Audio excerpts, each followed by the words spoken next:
Hi all. Our next topic is gate triggering circuit. You know what is a triggering circuit? Triggering circuit means circuit that is used to switch on the SCR.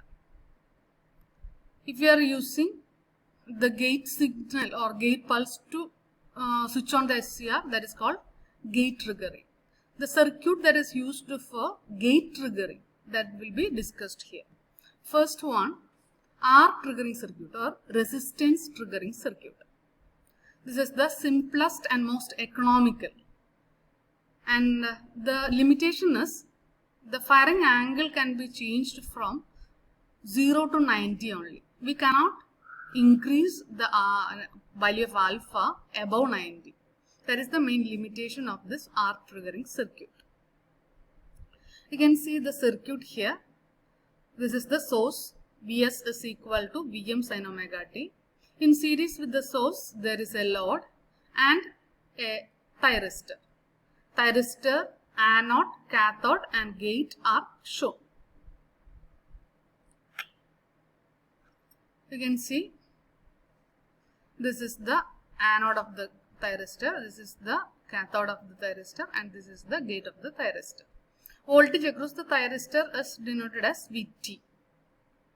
Now, we want to give gate signal to this terminal of the thyristor, gate terminal of the thyristor. So, what we are doing is, the voltage across the thyristor, that is given to a series, given to a series combination of R1, R2, a diode and a resistor R. So that a current will flow through this series combination only in the positive half cycle, because you have a diode here, the current will flow only in the positive half cycle. We need a control only in the positive half cycle because it is a rectifier. The output voltage across the load we expect only during the positive half cycle because it is a rectifier circuit. So we need gate pulse only during the positive half cycle. So we are providing a diode here and the voltage across this resistor R, that is given to the gate circuit, that is given between the gate and the cathode. The voltage I into R, if I is the current through the circuit, this I into R, that is given to the gate, that is between the gate and the cathode. By changing this resistance R2, we can change the value of phi. This is a varying resistance, or you can say it's a pot or a variable rheostat. So that by varying this resistance, we can vary the current through this circuit. So by varying the circuit, we can vary the voltage across the SCR also.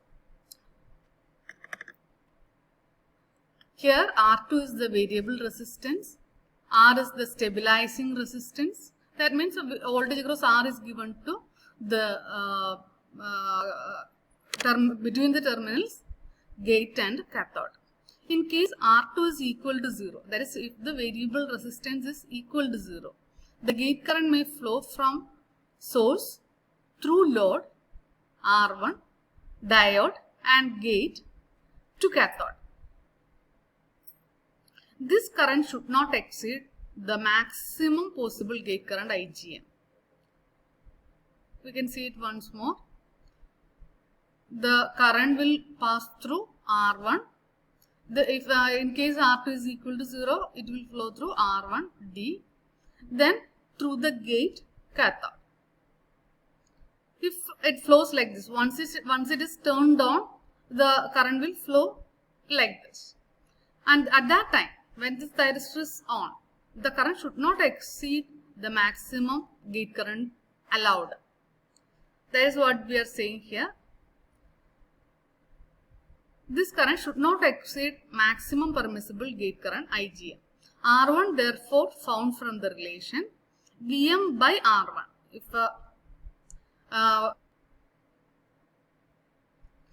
the value of maximum value of voltage is Vm, then when the value of resistance is 0, the current will flow through the resistance R1, the diode, then through cathode and gate and cathode.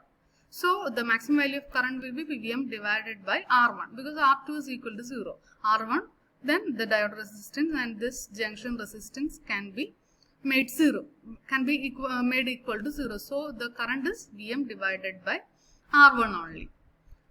You can see here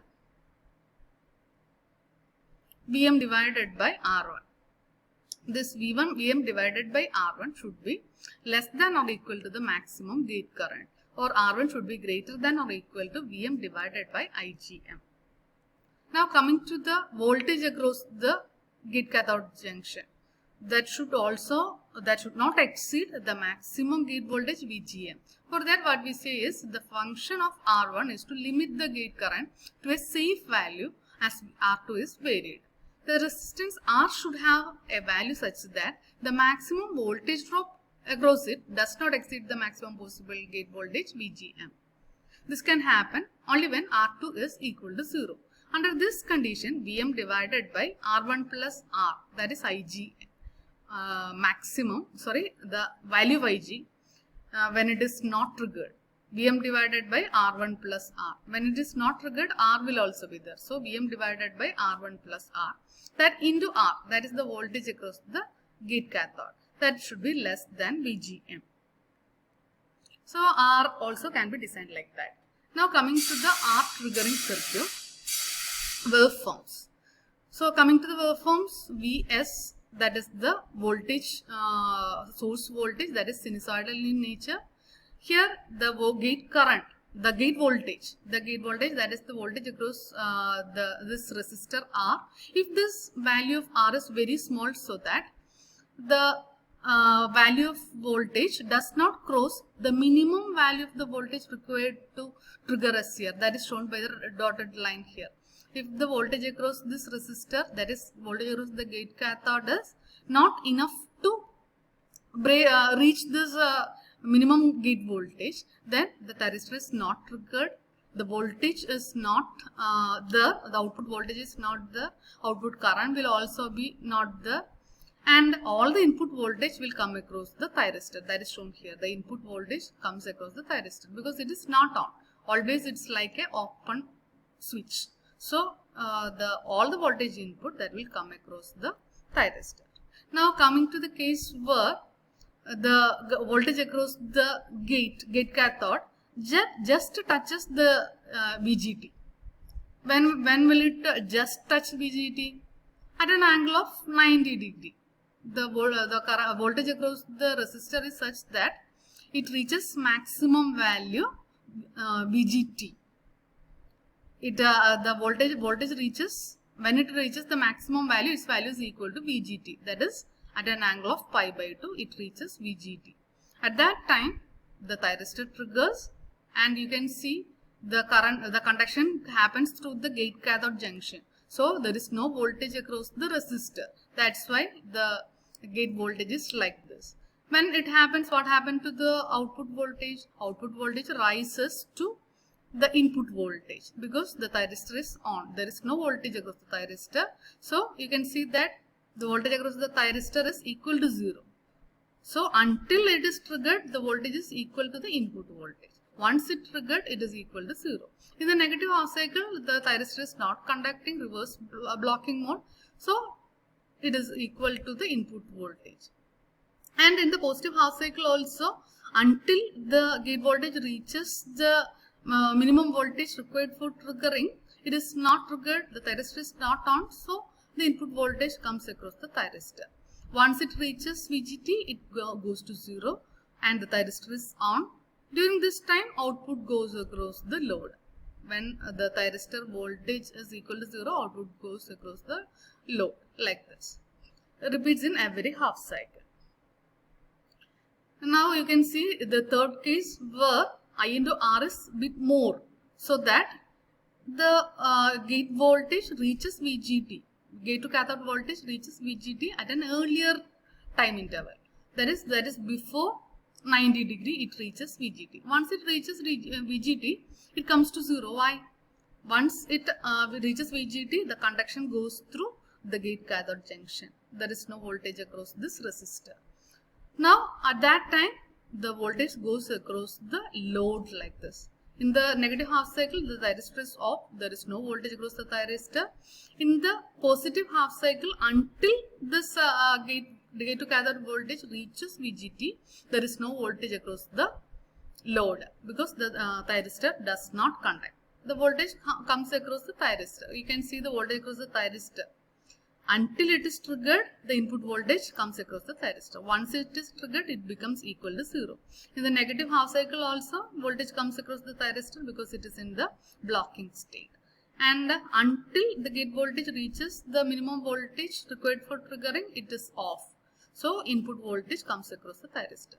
Now, you can see that it is equal to 0 when the thyristor is on.